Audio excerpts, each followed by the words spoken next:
नमस्कार दोस्तों, स्वागत है आपका आपके अपने यूट्यूब चैनल स्पेशल एजुकेटर गौरव में। आज हम बात करेंगे जो आपका पेपर नंबर फर्स्ट है, फर्स्ट ईयर का इंट्रोडक्शन टू डिसेबिलिटी के यूनिट पे है। यूनिट फर्स्ट का 1.1 का विकलांगता के ऐतिहासिक परिप्रेक्ष्य, राष्ट्रीय और अंतर्राष्ट्रीय विकलांगता के मॉडल। जो यूनिट फर्स्ट है 1.1 आज वो यूनिट हम पढ़ेंगे इस वीडियो के अंतर्गत। तो आप वीडियो को एंड तक देखिए और चैनल को ज़रूर सब्सक्राइब कर ले। अगर आप इसकी पीडीएफ चाहते हैं जो मैं पढ़ा रहा हूँ उसकी, तो आप हमारा टेलीग्राम चैनल है उसको ज़रूर ज्वाइन कर ले, जिसका लिंक मैं डिस्क्रिप्शन में दे दूँगा। तो बात करते हैं कि दिव्यांगता की सबसे जो स्वीकार्य परिभाषा किसके द्वारा दी गई है, UNCRPD के द्वारा दी गई है। UNCRPD के द्वारा दी गई। अब UNCRPD का मतलब होता है United nation convention on the right of person with disability. United nation convention on the right person with disability. अब आगे बात करते हैं राष्ट्रीय परिप्रेक्ष्य में विकलांगता का जो इतिहास है वो क्या है, ऐतिहासिक। ठीक है, अब पहली बात है यहाँ पर कि बौद्धिक विकलांगता का सबसे पहला उल्लेख अर्थवेद में किया गया। जो बौद्धिक विकलांगता है उसका सबसे पहला उल्लेख किया गया था, अर्थवेद में किया गया था। विशेष शिक्षा की जो पहली बुक है वो पंचतंत्र है, जो किसके द्वारा लिखी गई है, विष्णु शर्मा के द्वारा लिखी गई है पहली बुक।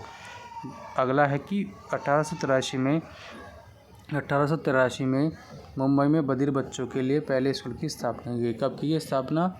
1883 में बधिर बच्चों की लिए स्कूल की स्थापना की गई। अगला है 1827 में अमृतसर में दृष्टिबाधित बच्चों के लिए पहले स्कूल की स्थापना की गई।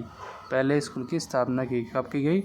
1887 में अमृतसर में दृष्टिबाधित बच्चों के लिए। ठीक है, दृष्टिबाधित के लिए की गई 1887 में और बधिर बच्चों के लिए मुंबई में। ठीक है, 1883 में। अब बात करते हैं 1941 में। 1941 में मुंबई में मानसिक मंद बच्चों के लिए क्या है, स्कूल की स्थापना की गई। 1941 में मुंबई में मानसिक मंद बच्चों के लिए क्या है, स्कूल की स्थापना की गई। जो भी मैं आपको पढ़ा रहा हूँ काफ़ी अच्छे तरीके से तैयार किया गया मैटर है। ठीक है, आपको ये मैटर आपके एग्ज़ाम में बहुत फ़ायदेमंद साबित होगा। मैटर बहुत शॉर्ट है, जो आपके क्या है, आपको मेन पॉइंट उन्हीं को पढ़ाया जा रहा है, फालतू चीज़ें आपको नहीं पढ़ाई जा रही हैं। अब बात करते हैं कि अंतर्राष्ट्रीय परिप्रेक्ष्य। अंतर्राष्ट्रीय परिप्रेक्ष्य क्या है 12वीं शताब्दी में। ठीक है, क्या है 12वीं शताब्दी में। 12वीं शताब्दी में इंग्लैंड के राजा हेनरी विली ने दिव्यांगों के लिए एक कानून बनाया। क्या बनाया कि विकलांगों को समाज से अलग रखा जाए।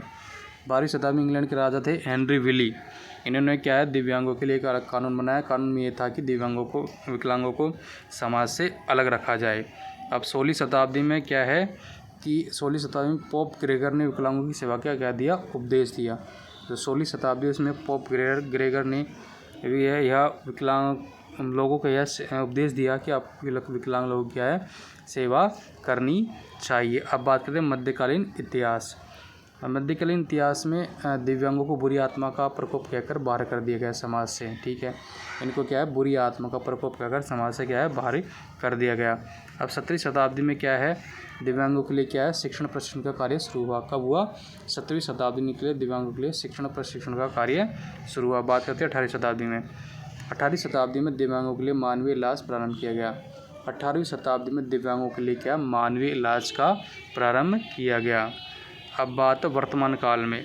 वर्तमान काल में दिव्यांगों के लिए व्यवस्थित प्रशिक्षण का कार्य मार्क इटार्ड ने किया। जो वर्तमान काल चल रहा है इसमें इनके व्यवस्थित प्रशिक्षण का कार्य मार्क इटार्ड ने किया था। अब भारतीय विकलांगता की मॉडल।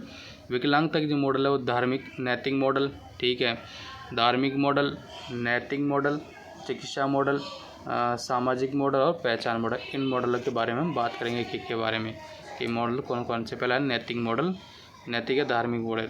तो इसमें जो है विकलांगता को व्यक्ति या परिवार की नैतिकता से जोड़कर देखने का दृष्टिकोण यह क्या है, विकलांग व्यक्तियों को जो क्या है, विकलांग व्यक्तियों को नैतिक व्यक्ति या परिवार की नैतिकता से जोड़कर देखने का दृष्टिकोण है। उसके परिवार से जोड़ते हैं कि उसकी नैतिकता से जोड़कर देखने का दृष्टिकोण है। विकलांगता को क्या मानते हैं कि किसी व्यक्ति के पिछले जीवन में किए गए दुष्कर्मों का कारण माना जाता है। विकलांगता को किसी व्यक्ति के जीवन में किए गए दुष्कर्मों का कारण माना जाता है।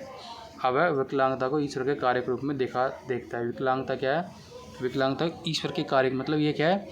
ये विकलांगता जो ईश्वर के द्वारा दी गई है, ये उनका ईश्वर का कार्य है। अब बात करते हैं चिकित्सा मॉडल। चिकित्सा विकलांगता को चिकित्सा की कमी के रूप में देखा जाता है कि मानव के शरीर में एक तरह की कमी है, ठीक है।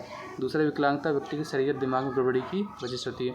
जो विकलांगता है जो व्यक्ति की शरीर या दिमाग में क्या गड़बड़ी की वजह से होती है। तीसरा, विकलांगता व्यक्ति के जीवन की गुणवत्ता को क्या कर देती है? कम कर देती है। विकलांगता व्यक्ति के जीवन की गुणवत्ता को क्या है? कम कर देती है। अगला है, विकलांग लोगों को हर किसी तरह बनने के लिए इलाज की ज़रूरत होती है। विकलांग लोगों को जो सामान्य लोगों की तरह बनने के लिए किसी ज़रूरत होती है? इलाज की ज़रूरत होती है। अब बात करते हैं सामाजिक मॉडल। विकलांगता किसी व्यक्ति की विशेषता नहीं है, ठीक है, यह सामाजिक वातावरण से बनती है। विकलांगता है जो किसी व्यक्ति की क्या है? विशेषता नहीं है, यह एक सामाजिक वातावरण से बनती है।